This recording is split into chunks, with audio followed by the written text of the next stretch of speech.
Daisy. And I'm Terri. And this is the Monday Mindset Podcast, where we share things of interest to us and hopefully to you. So let's get started with episode number 262. And as promised, last time? I think it was last time we mentioned it, and I teased you a little bit. I'm saying that I had something exciting to share. And actually, you have some exciting things on the horizon with a trip you've got coming up. So we both have some exciting things to share. But shall I launch in with the exciting thing that I've managed to stop myself even telling you? I think you should just wait until the last minute and drop it on us right as we're wrapping up. No, yes, please. Well, funnily enough, Terri, I've added a second exciting thing to the first exciting thing, that there was only one exciting thing when I mentioned that in the last episode. So I'll start with a second exciting thing. And as is my usual method, I will lead up to it in a slightly rambling fashion. We all know that I've been doing the Couch to 5K because I've been banging on about it for the last couple of months. As we're recording this, I'm in week 8, which has gone up to 28 minutes from 25. And I naively thought when I was doing 25 minutes, another 3 minutes, that won't make any difference. Yes, those 3 minutes do make a lot of difference. It didn't help that, because he says you've got 1 minute left if you feel like pushing yourself. So I really went for it and made myself feel sick. But anyway, I did get my fastest time. Nice. But so I'm week 8, week 9 is the last week where you go up to 30 minutes. And as I drive every day to and from taking the dogs for a walk, in the last week or so, I've been seeing this sign that says that a particular road that I don't use actually, but is off the road that I do use, is going to be closed for a Race for Life. And Race for Life is something that happens all around the country. It's to support a charity called Cancer Research UK. So all charities are deserving, but it's one of those things that everybody likes giving to, I think. And there are actually 3 different races that are being run. There's a 10K, there's some muddy thing, and there's a 5K. And coincidentally, it happens to fall at the end of my final week.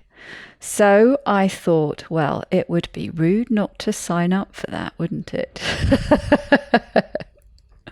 So I have signed up for an official Woohoo! 5K. So I'm doing the 5K Race for Life. As I'm recording this with you, it's about 10 days away. As this episode comes out, I should hopefully have done it yesterday. Just to get where we are in the timeline. So I will post a link for my Just Giving page if anyone feels like donating for Cancer Research UK. They are more than welcome.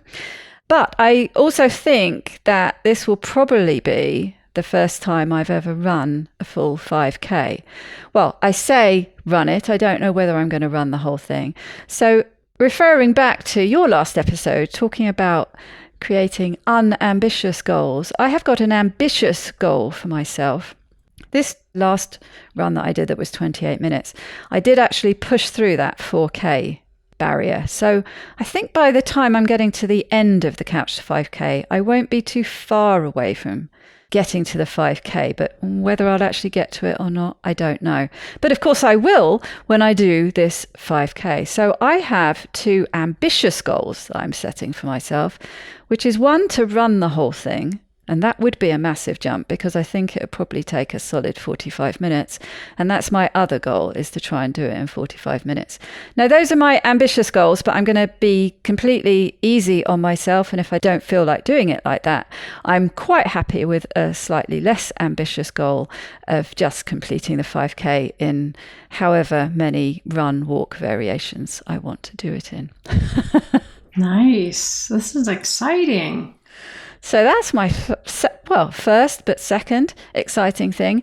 Now, my first big exciting thing that was the thing that I was thinking about, and yeah, I really need a proper standing ovation for this. What I will probably get is a massive eye roll from everyone saying, oh God, well, it's about bloody time. I have signed up for strength training. I know, amazing. I'm holding my breath. I'm so excited. Again, as I was driving, the route I take as I'm driving back, I would see this gym, a very basic looking gym. And I saw the website and I looked it up, and it is a very basic gym, but very much focused on strength training. It's like just a big room really, with mostly strength training stuff in there. And I sent them a message and they didn't get back to me. But I put a post out in the local Facebook group asking if anyone was a member and what they thought of it. And someone told me about somewhere else, which is about the same distance away and is, well, it's kind of a gym. It's a gym setup, but it's not a gym as in you can just go in and out anytime you want. He only does classes. And so he does regular classes, strength, and it's really focused on strength training. But he does strength training classes and HIIT type classes. But what he also does, because I was thinking along the lines of, and the message I sent to this other gym was, well, maybe I could have a not very frequent, because obviously there's quite a big cost barrier there, is to look at maybe getting a personal trainer once a week or once a fortnight or something, and then spending some time in the gym doing some things that they instructed me to. But what he does is a small group session where it's a maximum of 6 people. And the way he describes it, and I went to chat to him, and it is basically a hybrid between the two. But what you're effectively getting is a much more cost-effective way of getting a personal trainer. So you do get a personal trainer. He assesses you and gives you a plan, and obviously is overseeing you in these sessions. But you're doing it in a small group environment with a maximum of 6 people. So that can bring the cost down. And doing it 3 times a week. What I realized was that I don't know what I'm doing. Despite the millions of YouTube videos that I've watched, and I know what I want to be doing, but I don't have the expertise. And one of the barriers was that I wanted to make sure I was doing things properly so I didn't hurt myself. You know, we're talking about, okay, not straight away from the get-go lifting heavy weights, but that's what we're talking about doing. Now, if you do that with really bad form, you know, you can damage yourself. So I did need somebody for that. But the other thing I realized was I'm never going to do it at home, following along on with a YouTube video or something. I'm never going to do it alone going to the gym. I could see problems with, even if I went to like a personal trainer once a week, doing it myself at those other sessions. So 3 times a week, and it's a nice time of day. It's midday. I can work my working schedule around it. That's the time when I currently anyway feel like I have most energy. I've reached a good point of caffeination. I've got over that sort of sluggishness, and I'm feeling like I could do something like that. 3 times a week, I go there for an hour. Nice, fairly short walk, but a nice warm-up walk to get there, cool-down walk to get back. I know that I'm going to go there, I'm going to do things how I'm supposed to do it. I'm going to have someone telling me what I need to do for the best, you know, to reach the goals that I want to. And I'm going to be having someone making me do it and pushing me. And it's just going to happen. I go there for the hour, I come back and I've done it. So I finally figured that's the way I've got to do it. I found someone I really like. We had a really good chat that I think it's going to work. So I'm yet to start it, but I am due to start it as we're recording on a Thursday. I'm due to start on Monday. It's Monday, Wednesday, Fridays. I'm due to start next week. So there you go. That's my really big, exciting news. That is super exciting. And I don't know, I'm sure listeners have this experience too, but you know, it's kind of fun just to hear all things lead to the next thing, you know, and as you have made these changes and gotten involved in this, it's inspired this. And as you've done more of this, it's led to this. And it's just so cool to get to see the cumulative effect of things and to know there's more coming. You know, what strength training is going to do for you. You're doing it in a small group, so you might connect with people there that launch you into some other interest or friendships or whatever. And so it's just so cool to see the the evolution of things and the momentum that doesn't even stop just with that news. It continues. That's super exciting. And of course, I'm feeling a little bit of that pressure of how much we've talked about this, and that I know that is something I really need to get back to. So you have inspired me again to continue to look at this. I'll touch base on one of my updates about that in a moment. But Daisy, I'm so excited for you. This is really cool. And I'm really hoping, my bestie Kelly sent me her old Garmin watch, which gives you all these stats. And it keeps telling me my VO2 max, it like gives you what it is and tells you how, in my case, poor it is and what age it thinks you are. And even though I'm doing all this running, it keeps aging me. So I'm hoping that when I do strength training, it's going to start going back the other way. I don't want to be 71. When you started telling me, I was not far off the age I actually am. So it's aging me at an alarming rate at the moment. So I'm hoping it's going to start going back the other way. I also think it's really cool, and everyone has different opinions on this, so I'm not going to pretend that mine is the right one, but I am a big believer in various ways of moving our body being important, and that cardio is not the end-all be-all that we once kind of promoted it as. And so I think what a great thing for your body to be now giving it both opportunities. Some cardio work that you do and this resistance training, this strength training. I just think, you're really giving your body such a great combination by switching to not only doing the running, but also doing this. I think that's amazing. It's a big missing piece that definitely needed being filled. As everybody at home knows, like I say, there was probably just a massive big eye roll. Well, finally, you've got around to it. You've been talking about it. Yeah. Forever. So, yes. So, there you go. So, what about you, now Terri? We'll only have one of us talking about needing to do it. So, what are your updates? Yeah. So, I was just thinking, definitely we've talked a couple of times recently about strength training, movement and things. And some people are aware of this through various means and others may not be. But back in the first week of April, I was having my last day of skiing of the season. I made so much progress this year. It was so exciting. And I was having that day and the day before were like my best days of skiing. I felt like, an Olympic skier. It was so powerful. And then I fell.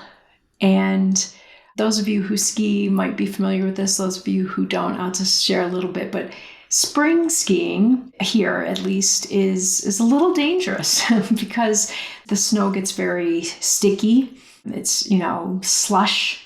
It's kind of like skiing through mashed potatoes that are not very slippery. And I watched a guy kind of fly off of his skis. Like the skis stopped in the snow. Wow. And he went flying forward. And they had to have the team come and get him off the mountain and things. So it was a beautiful day and I was having so much fun. And I was, it's just like the pinnacle of my experience. And then I fell. And unfortunately, I fell in such a way that I broke my hand and started healing. Okay, can't ski again. We actually did have more snow, so I missed out on those last couple of days. But things started healing a little bit, but the way my hand was healing, it was going to cause some problems for me to have grip strength. So I then decided to have surgery at the beginning of May. So I have been in the physical realm kind of non-functional as far as I've actually been thinking as we've been talking, Daisy, like, oh, I want to do something. I always watch videos of weight training things. I'm like, oh, I want to pick up some dumbbells, and I can't yet. I don't have the hand strength. And so I'm looking toward, as the summer gets rolling here, getting to be more active again. I think within the next couple of weeks, I'll be able to ride my bike again. I have this week hopped on the Peloton, so I have been pedaling, but not out in the world where I have to be using the brakes and the gear shift and everything. So I'm looking forward to that. The healing's going well. It just takes a while. Frustrating. So that's my end of ski season, beginning of bike season updates. As we are recording this, I am in the process of kind of preparing for a vacation, kind of a not total last minute, but not well planned trip, I would say. But we are going to Barcelona, and I've never been there, so I'm very excited about that. So, getting together, like, do I have a neck pillow for the airplane? Because if any of you have been around me for a while, I have really bad luck when it comes to flights, not getting in when they're supposed to and all these things. So do I have a pillow so that I can sleep in that airport when I need to or whatever?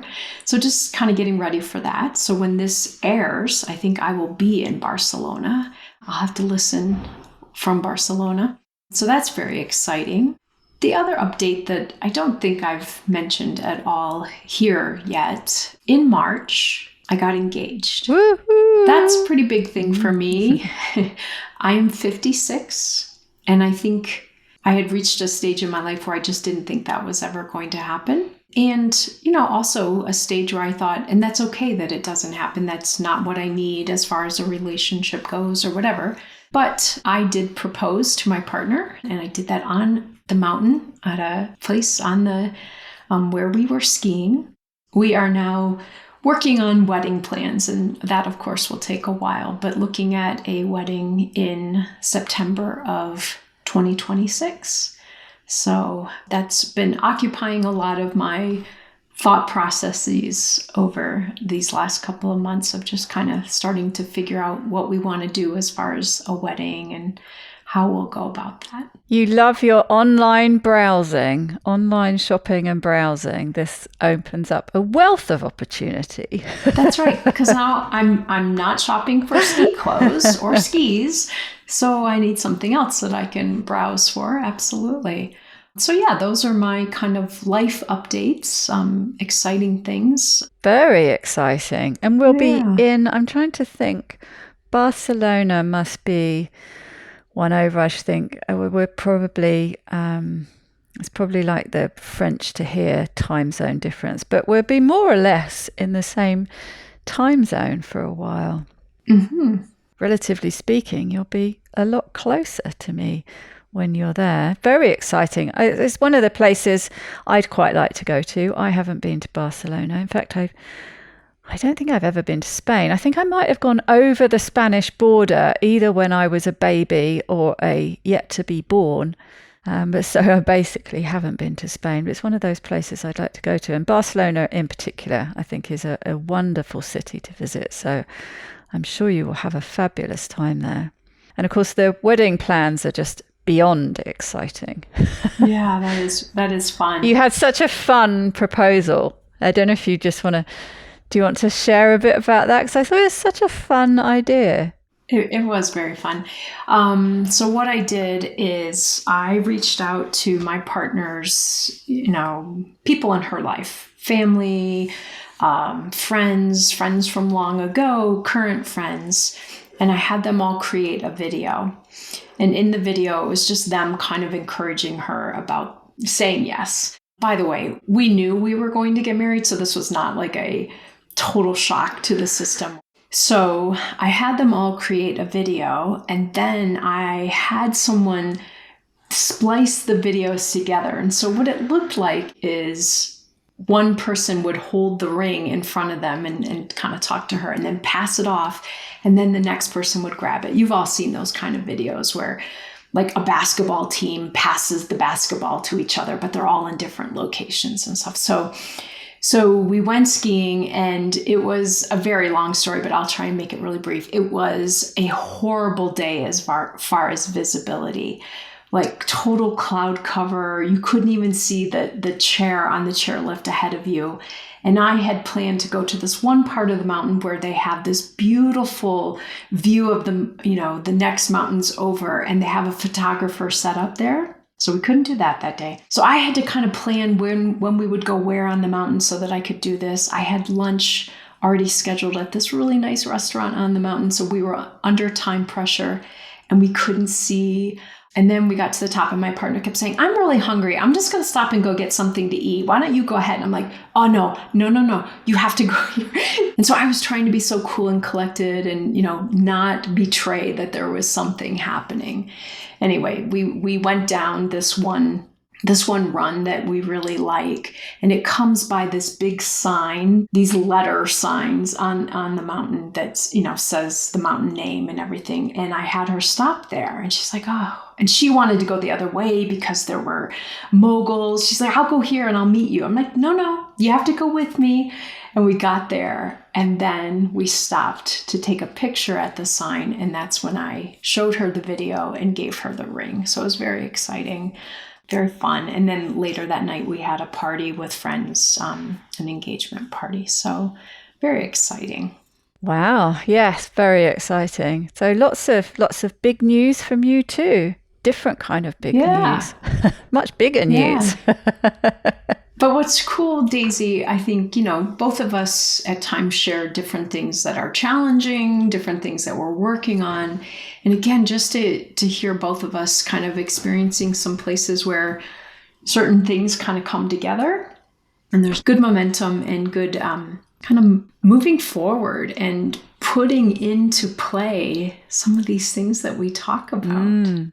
Yeah. And I think one of probably the big reason I get so excited about it is because, as everyone knows, because I discuss it a lot, but I've had some real struggles with depression. So to actually have been feeling so positive and energized for a while, and to actually get myself into a place of wanting to move more with the Couch to 5K, and then finally getting to grips and starting to do some strength training is a huge leap for me. So that's, apart from it being exciting just because I keep talking about it and not getting around to doing it, it's sort of indicative of a much bigger thing, really, if that makes sense.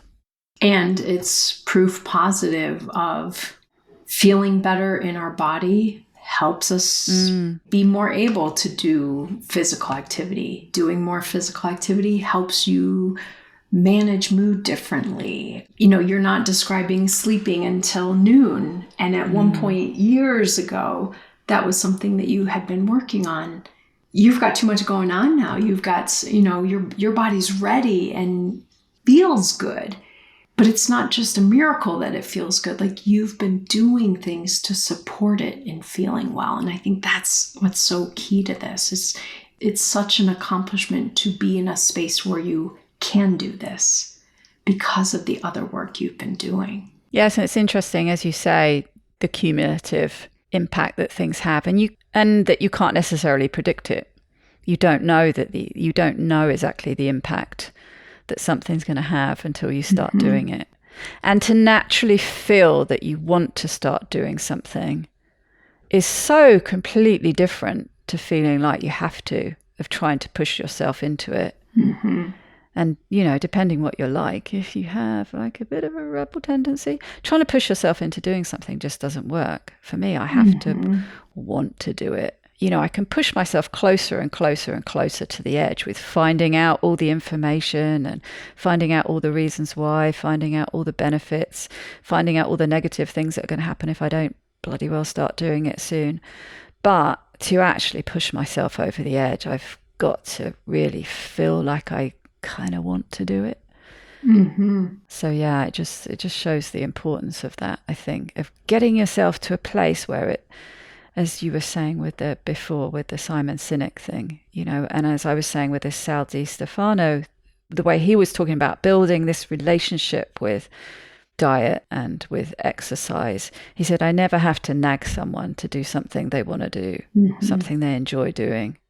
We're back to relationships again. It's key, isn't it? Absolutely. Absolutely. It's making me think of a movie that I have not watched, but someone just recommended it to me. It's called Brittany Runs a Marathon. Oh, I've heard of that and haven't watched it. Yeah. I think I've started it before, but I didn't finish it. But I don't know that much about it. But I think what my client really highlighted from watching it is all of the changes in her life and how they all work together. Like, oh, I can't be going out and drinking late at night if I'm going to get up and run in the morning. And so then had to look at relationships with alcohol as many of us have to do with different substances and things. But I'm just thinking now, like, I'm motivated to watch this movie because I think it's just that example of so many pieces in our life that drive us toward making certain changes and how those changes allow for other changes. And, that we then feel driven to do that next thing. Yeah, and noticing the effect. That's one of the things actually with this watch. It's like showing me, oh, I didn't realize my stress levels were pretty consistent all day. So maybe thinking about, doing some 5-minute guided meditation or getting up and stretching more often, it sort of gets you interested and engaged in trying different things to see what will improve those stats. Yeah, like, oh, why was my sleep so, like the first block of sleep looked really like it was just solid stress the other day. Well, that was the day I had quite a heavy meal and I had it quite late. And so let's try something different. And yeah, the effects, I don't drink very much these days, but had a couple of glasses of wine. It was interesting to see the effect that had on my sleep. So sometimes, yeah, especially if you find looking at stats quite interesting, you can get into gamifying it a bit and seeing if you can change things. So yeah, all these things play into each other, and having something, like this watch giving me stats to see the effect that things are having on my body, as well as obviously how I feel. Yeah, really interesting. And it's just an engagement thing, isn't it? It gets you more engaged in making changes and trying different things. So yeah, all very good stuff going. Exciting stuff going on for both of us. Well, I hope you do have a very, very wonderful trip. Thank you. So that really is hoping you have a wonderful week until I see you next time. And I look forward to hearing all about it. Fantastic. And I'm going to get to hear about your first workout sessions. Yeah. I'm going to get to hear about your 5K experience.